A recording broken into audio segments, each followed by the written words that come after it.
يا مساء الفل يا شباب، إيه الأخبار؟ عاملين إيه؟ يا رب تكونوا بخير. بقالي كتير جدًا ما باصورش فيديوهات يوتيوب، وده مش عشان حاجة، ده عشان إنه في حاجات بنحضّر لها، في حاجات تانية باعملها، في reels بانزّلها الكلام ده. بس إن شاء الله، إن شاء الله من أول الفيديو ده عهد كده على نفسي آخده قدّامكم، إنه هابدأ أنزّل كل جمعة بإذن الله فيديو على اليوتيوب. أنا أصلًا مين أو باعمل إيه؟ أنا أحمد عبد الستار والناس كلّها بتقول لي عبد الستار. وباعمل فيديوهات عن السفر والسياحة، وأكترية السبسكرايبرز اللي عندي عارفين إن أنا مين أو باعمل إيه والكلام ده كله.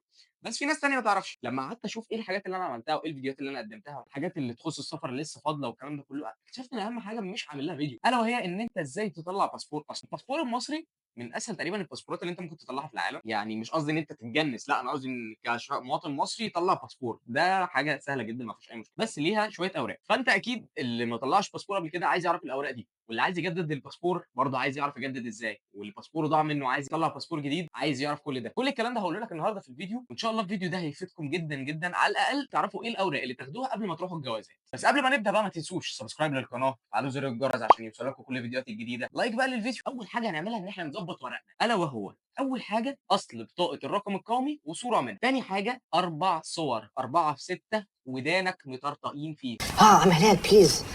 وداني لازم تبان اوكي.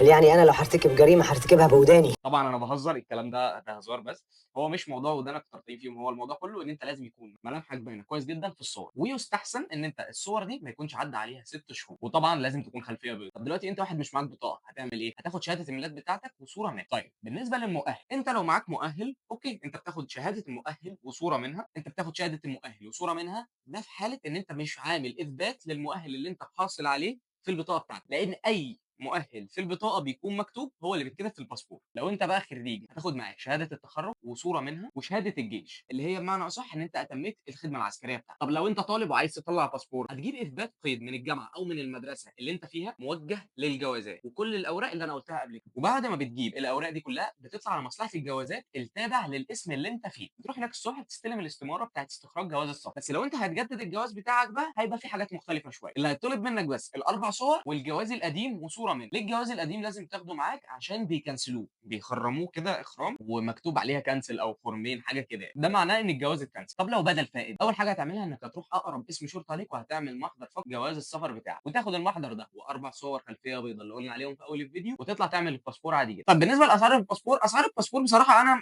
بقى لي كتير ما طلعتش باسبور، يعني باسبوري الحمد لله معايا ساري بقى له بتاع 3 سنين أو 4 سنين. طبعًا لو قُلت لكم السعر اللي أنا كنت مطلّع باسبوري بيه كلكم هتتفاجئوا، فلو عايزين تعرفوا أنا مطلّع الباسبور بكام اكتبوا لي في الكومنتات. بالنسبة للباسبور دلوقتي سعره كام؟ الباسبور أنا باسمع إن هو ب1100 أو 1200 حاجة كده، بس يستحسن إن أنتم تسألوا في الجوازات الباسبور بكام. في بقى شوية نصايح كده عايز أقولها لكم عشان تاخدوا بالكم منها قبل ما تروحوا. لو أول مرة تطلّع باسبور أو حتى لو بتجدد باسبور، خلّي دايمًا الخانة بتاعة المهنة تكون قوية شوية. ده ليه بقى؟ ده هيفيدك جدًا، جدًا لمّا تيجي تقدّم على التأشيرات في أي سفارة، لإن المهن الضعيفة نسبة الرفض للتأشيرات بتاعتها في السفارات بتكون عالية شوية، فأحسن لك إن أنت تعمل مهنة قوية عشان وأنت بتقدّم مثلًا في أي سفارة ما تترفضش بسهولة. تاني حاجة بقى إن أنت لو هتطلّع الباسبور بتاعك من مصر من داخل الدولة يعني، هيبقى ساري لمدة 7 سنين، لكن لو طلّعته من برّه مصر وخصوصًا الكلام ده للذكور هيكون ساعات بيطلّعوه سنتين أو 3 على حسب حاجات تبع الجيش وعلى حسب الكلام ده كله. فخدوا بالكم إن أنتم دايمًا وأنتم بتعملوا الباسبور بتاعكم أو بتجددوه أو لو ضاع منكم أو الكلام ده كله، تعملوه هنا في مصر بيبقى أحسن كتير، كتير. أولًا أرخص، ثانيًا هو بيكون بيدّي لك مدة أكبر في الباسبور. وبس كده، يا رب يكون الفيديو النهارده فادكم وعجبكم.